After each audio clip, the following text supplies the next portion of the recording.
सभी को नमस्कार है।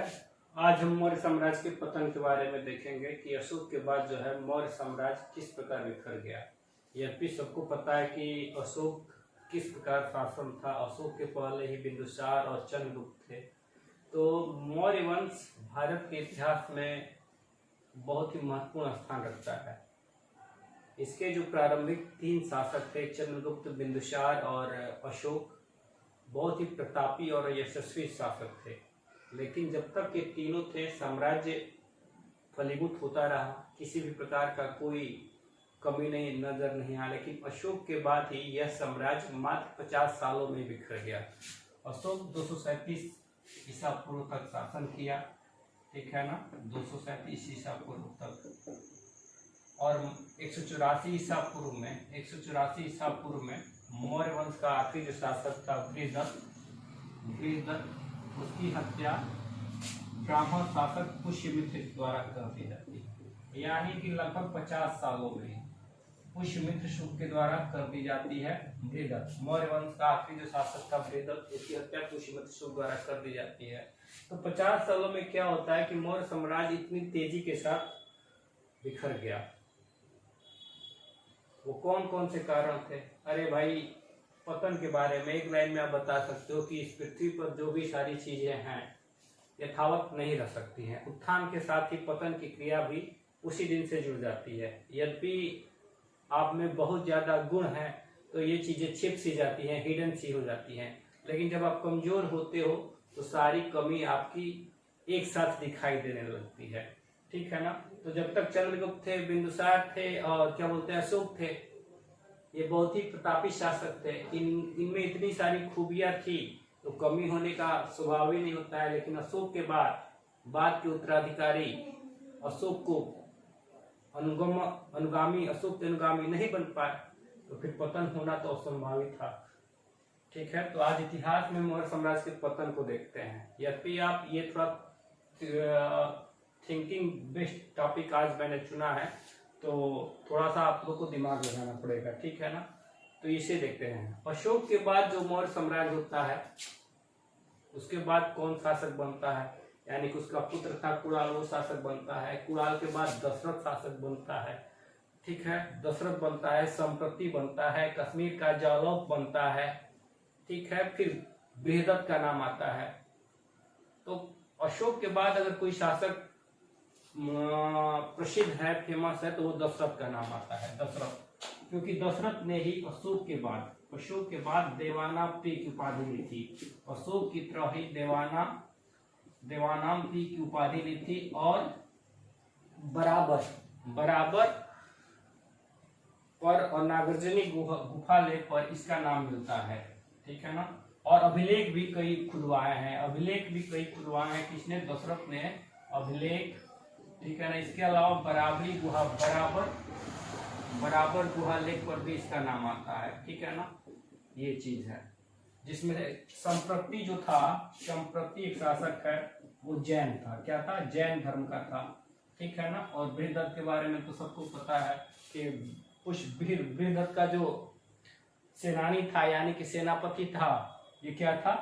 ब्राह्मण धर्म का था। और इसने इसकी हत्या कराकर शुंग वंश की नींव पूरे भारत में, यानी कि उत्तर भारत में पाटलिपुत्र में डाल दी, ठीक है ना। तो ये कहानी है अशोक के बाद, यानी कि 50 सालों के बाद ये कहानी पूरी की पूरी खत्म हो जाती है।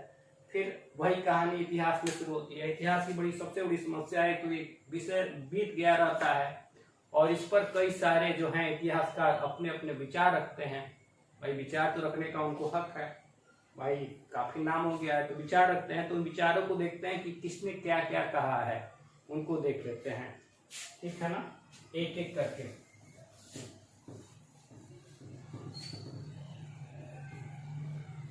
जैसे बाबू हेमचंद राय चौधरी बोलते हैं, क्या बोलते हैं कि अशोक की जो शांतिप्रिय नीति है वही घातक हो गई मौर्य साम्राज्य के लिए, ठीक है। हेमचंद राय चौधरी क्या बोलते हैं? हेमचंद्र राय चौधरी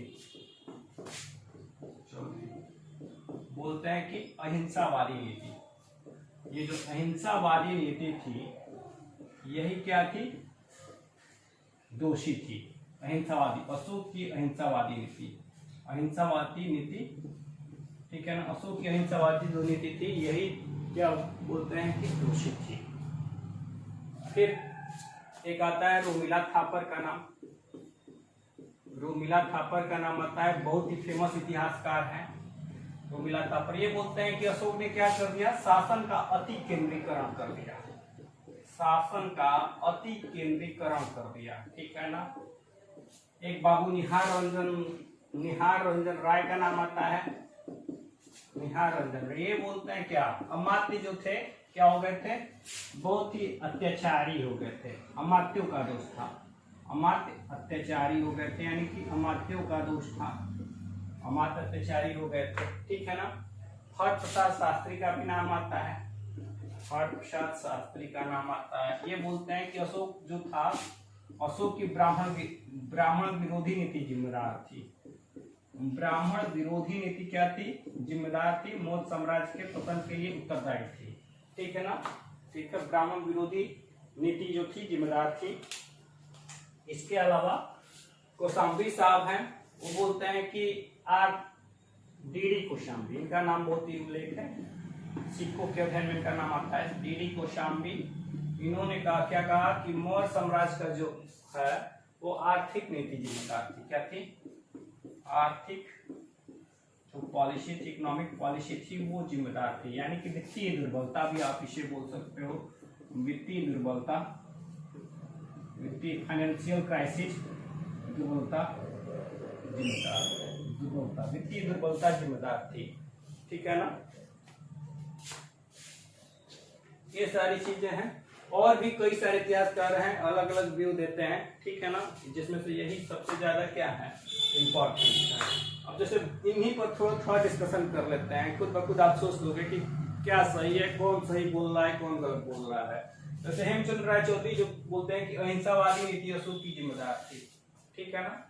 अभी बाबू साहब हेमचंद्र राय चौधरी बोल तो दिए कि अशोक की अहिंसावादी नीति थी, ठीक है ना।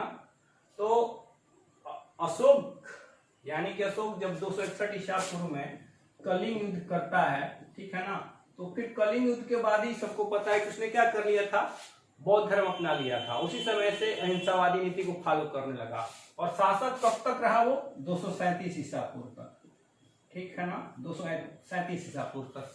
यानी कि आप खुद ब खुद सोच सकते हो कितने सालों तक क्या रहा, वो अहिंसावादी रहा, ठीक है ना। तो अगर विखंडन होना शुरू होता, अगर अहिंसावादी नीति जिम्मेदार रहती अशोक की, तो उसी समय अशोक के जीवन काल में ही पतन होना शुरू हो जाता। अशोक के जीवन काल में ही, जैसे औरंगजेब का नाम ले लो, औरंगजेब के समय मुगल साम्राज्य सबसे ज्यादा फैल गया, ठीक है ना, लेकिन उसी के समय से विखंडन भी होना शुरू हो गया, ठीक है ना। अगर कोई नीति आपकी जिम्मेदार होती है तो आपके सामने ही होती है, ना कि आपके बीतने के बाद होती है। तो ये इनका जो पॉलिसी है पूरी तरह फेलियर होगी। अहिंसावादी नीति कहीं से अशोक की जिम्मेदार नहीं, और अशोक भले अहिंसावादी नीति था, लेकिन वो क्या करता था, समय समय पर जो भी चीजें था वो करता रहता था। एग्जाम्पल के तौर पर उसने अपनी सेना भंग नहीं की थी, सेना को हटाया नहीं था, सेना को एज इट इज रखा हुआ था। एक बार आठवीं जनजाति, आठवीं मतलब जंगली जाति, जो छत्तीसगढ़ में रहते हैं, अभी भी जो नक्सली रहते हैं, आप उनको आठवीं बोल सकते हो। रामायण काल में भी भगवान राम जब क्या बोलते हैं, सीता जी की खोज के लिए जाते हैं, तो समझ जाओ कि जो राक्षस परेशान करते हैं दंडकारण्य से, तो वही जो राक्षस हैं आज भी नक्सली के रूप में विद्यमान है। तो हमेशा अपने नेचर से परेशान है, अपने व्यवहार से परेशान है। तो अशोक उनको क्या करता है, अभिलेख में ही धमकी देता है कि तुम लोग सुधर जाओ बाबू, सुधर जाओ, नहीं तो फिर मैंने हथियार सिर्फ रखा है, उसको चलाना नहीं भूला है। बड़ा सिंपल सा डायलॉग जो आजकल फिल्मों में खूब चलता है, ठीक है ना। अशोक ने ये बोला था कि आप लोग मान जाइए, अहिंसा की नीति का पालन कीजिए, जानवरों को न मारिए, अन्यथा मैं फिर से शस्त्र उठाने पर मजबूर हो जाऊंगा। यानी कि उसके आचरण से पता चलता है कि अशोक का साम्राज्य जो है अहिंसावादी नीति कहीं से जिम्मेदार नहीं थी, ठीक है ना, कहीं से जिम्मेदार नहीं थी। फिर आते हैं क्या बोलते हैं कि रोमिला थापर, ये बोलते हैं अति केंद्रीकरण। अति केंद्रीकरण जिम्मेदार था, ठीक है ना, कि सेंट्रलाइजेशन यानी कि राज्यों का प्रांतीय शासन का कोई अस्तित्व नहीं था, ऐसा नहीं था। हमें विभिन्न अभिलेखों में प्रांतीय शासन के उल्लेख मिलते हैं। इसके अलावा कई सारे अधिकारी की मिलते हैं, राजूक, धम, महामात्र, ठीक है ना। वो सारे के सारे नैतिक आचरण को शुद्ध करने के लिए समय समय पर काम किया करते थे। तो अति केंद्रीकरण नहीं था, ये जान लीजिए, अति केंद्रीकरण नहीं था। ध्यान दीजिए, जब शासक ही अहिंसावादी हो गया है तो फिर अति केंद्रीकरण करने का क्या मतलब है भाई? वो तो खुद ही उदार हो गया है। उदारता का मतलब खुद से उदार हो गया है, तो उदारता में फिर एक कंजूसी का समावेश कैसे होगा? अति केंद्रीकरण की बात नहीं हो सकती है, तो इनका अभिमत माना नहीं जा सकता है। फिर निहार रंजन चौधरी बोलते हैं कि अमात्य अत्याचारी हो गए थे। तो इनकी बात थोड़ी सी पुष्टिजनक लगती है कि अमात्य जो थे अत्याचारी हो गए थे, क्योंकि अशोक काल तक तो भाई शासक जो वर्ग था, सत्ता जो थी, एक प्रोमिनेंट यानी कि प्रतापी शासकों के बीच थी। तो अमात्य दुस्साहस नहीं कर पाते थे। अब अमात्य जो दुस्साहस नहीं कर पाते होंगे अत्याचार करने का। लेकिन अशोक के बाद दुर्बल उत्तराधिकारी हुए, तो जब उनकी दुर्बलता जब जाहिर हो गई तो अमात्य जगह जगह पर अत्याचारी किए होंगे जनता में, तो जनता में रोष उत्पन्न होना स्वाभाविक सी बात है। इसके बाद है हरप्रसाद शास्त्री बोलते हैं कि ब्राह्मण विरोधी, अशोक की ब्राह्मण विरोधी नीति थी। ये ध्यान दीजिएगा कि जो ब्राह्मण विरोधी नीति अशोक को जिम्मेदार ठहराया जाता है, क्या अशोक वास्तव में ब्राह्मण विरोधी था? भाई वैदिक काल, उत्तर वैदिक काल के बाद जो ब्राह्मण धर्म था उसमें ह्रास हुआ और उसकी जगह बौद्ध धर्म लिया, फिर जैन धर्म लिया। यानी कि बिंदुसार के समय से ही, बिंदुसार ने जब बौद्ध धर्म को पोषण लेना शुरू किया, उसी समय ब्राह्मण धर्म जो था वो हाशिए पर चला गया। फिर ये चलता रहा भाई 1500 साल तक। वैदिक काल जो शुरू होता है 1500 से 600 ईसा पूर्व, यानी कि 900 काल तक ब्राह्मण धर्म का वर्चस्व रहा। तो जब ब्राह्मण धर्म में जो कमियां निकली तो उन कमियों को पकड़ करके, उन कमियों को दूर करके एक नया धर्म आया, बौद्ध धर्म। फिर 600 ईसा पूर्व से आप समझ सकते हो 237 ईसा पूर्व फिर वही कहानी शुरू होती है। यानी कि सैने इस बौद्ध धर्म में भी क्या होगी? बुराई का समावेश हुआ। तो एक पीरियड के बाद एक बुराई का समावेश हुआ। भले ब्राह्मण धर्म हाशिए पर चला गया बौद्ध धर्म आने के बाद, लेकिन अभी भी वो क्या बोलते हैं कि बौद्ध धर्म के बाद जो सेकेंड नंबर का धर्म था, रिलीजन था, वो क्या था? ब्राह्मण धर्म ही था। ये चीज है। तो अशोक जब तक था तो ठीक है। पता चला बृहदत्त आखिरी शासक था। इसका सेनापति कौन था? सेनापति ब्राह्मण धर्म का था, पुष्यमित्र शुक। बस मौका मिला, मार दिया। तो इनको ये बात कहने का मौका मिल गया कि ब्राह्मण विरोधी नीति ही जिम्मेदार थी मौर्य साम्राज्य के पतन के लिए। लेकिन अशोक ब्राह्मण विरोधी नहीं था, क्योंकि अशोक ने भले ही बौद्ध धर्म स्वीकार किया था, भले ही उसने बौद्ध धर्म स्वीकार कर लिया था, लेकिन प्रजा को बौद्ध धर्म स्वीकार करने के लिए बल नहीं देता है कि आप भी बौद्ध धर्म स्वीकार करो, ठीक है ना। वो मात्र उसका जो धर्म था नैतिक आचरण को शुद्ध करने वाला था। वो बोलता है अपासी में बहु कयाने दया दाने सचे सूर्य माधवे साधवे च, यानी कि अल्प व्यय कीजिए, बहुत से कल्याणकारी कार्य कीजिए, दया कीजिए, दान कीजिए, सत्य बोलिए, साधुता कीजिए, यही तो धर्म है। तो इस धर्म में बौद्ध धर्म की बात ही कहाँ आती है?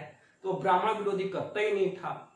चंद्रगुप्त के मौर्य के समय जो उसका गुरु था, महान गुरु चाणक्य थे, वो ब्राह्मण धर्म के थे। बिंदुसार के समय में भी कुछ समय तक थे, क्या बोलते हैं कि आपके चाणक्य थे, बाद में खल्लाटक आया, ठीक है। यद्यपि आखिरी समय में चंद्रगुप्त जैन धर्म से दीक्षित हो गया, तो उसी समय अगर महत्व घटाना रहता तो चाणक्य का घट गया होता, लेकिन नहीं घटा। जीवन के आखिरी समय तक वो मौर्य काल से जुड़े रहे। तो अशोक किसी भी सूरत में ब्राह्मण विरोधी नहीं था, सभी धर्म को साथ लेकर चलने वाला था। तो इनका भी मतलब हो जाता है। डी कोसाम्बी बोलते हैं कि वित्तीय आर्थिक नीति दुर्बलता, ठीक है ना। तो जब तक तीनों थे तो किसी प्रकार की आर्थिक नीति, यानी कि चंद्रगुप्त के बाद बिंदुसार के बाद अशोक, चूंकि बड़ा साम्राज्य था तो इकोनॉमिक यानी कि अर्थव्यवस्था एक बड़ा मुद्दा था, ठीक है ना। लेकिन तीनों शासक के समय में इस प्रकार की कोई दुर्बलता नहीं आती है। क्योंकि अशोक ने जगह जगह अभिलेख लिखवाए, 40 से ज्यादा अभिलेख, और नक्काशी करवाया, सांची का स्तूप बनवाया, ठीक है ना। तो ये प्रमाण मिलता है कि कहीं से भी वित्तीय दुर्बलता नहीं थी, कहीं से भी वित्तीय दुर्बलता नहीं थी, ठीक है ना। तो फिर क्या कारण थे कि सारी खूबियां तो थी, लेकिन क्या कारण थे कि मौर्य साम्राज्य था बिखर गया। तो जेन्युइन सा प्रश्न है, उत्थान है तो पतन भी है भाई। तीन लगातार मौर्य साम्राज्य में प्रतापी शासक मिले, चंद्रगुप्त, बिंदुसार और अशोक। फिर यही कहानी शुरू होती है। अशोक के बाद कोई ऐसा योग्य शासक नहीं हुआ जो इतने बड़े मौर्य साम्राज्य को संभाल सके। तो जब शासक ही जिसकी भुजाओं में बल नहीं है, जो प्रतापी नहीं है, तो फिर उस देश का, उस राज्य का भला कैसे हो सकता है। तो पतन होना अवश्यंभावी है। जैसे ब्राह्मण धर्म के बाद जैन धर्म, ब्राह्मण धर्म की कमियों को पकड़कर बौद्ध धर्म हुआ, बौद्ध धर्म की कमियों को पकड़कर फिर से ब्राह्मण धर्म हुआ। तो यही चीज है, यानी कि बृहद जो था कमजोर शासक था, उसके बाद अशोक के बाद ही, चाहे हम सप्रति की बात करें, कुणाल की बात करें, जालौक की बात करें, बृहद की बात करें, सभी कमजोर शासक सिद्ध हुए। तो जब इनकी भुजाओं में बल नहीं था तो इसी बात को क्या पकड़ा, पुष्यमित्र शुंग ने पकड़ा, और निरीक्षण के दौरान ही एक बार बृहद शासन अपने सेना का निरीक्षण कर रहा था, उसी समय हत्या करवाकर गद्दी पर खुद बैठ गया। और क्या किया, ब्राह्मण धर्म की पुनः से स्थापना हुई, मतलब कि फिर से प्रतिष्ठा मिली। जो प्रतिष्ठा थोड़ा सा लाश हुआ था उसको फिर से प्रतिष्ठित किया पुष्यमित्र शुंग ने। तो उम्मीद है सबको मौर्य साम्राज्य के पतन के बारे में समझ में आया होगा। फिर से मिलेंगे दूसरे वीडियो के साथ। तब तक अच्छा लगा होगा तो सब्सक्राइब कीजिएगा, लाइक कीजिएगा, कमेंट भी कीजिएगा। फिर से आपसे मिलेंगे जल्दी। धन्यवाद।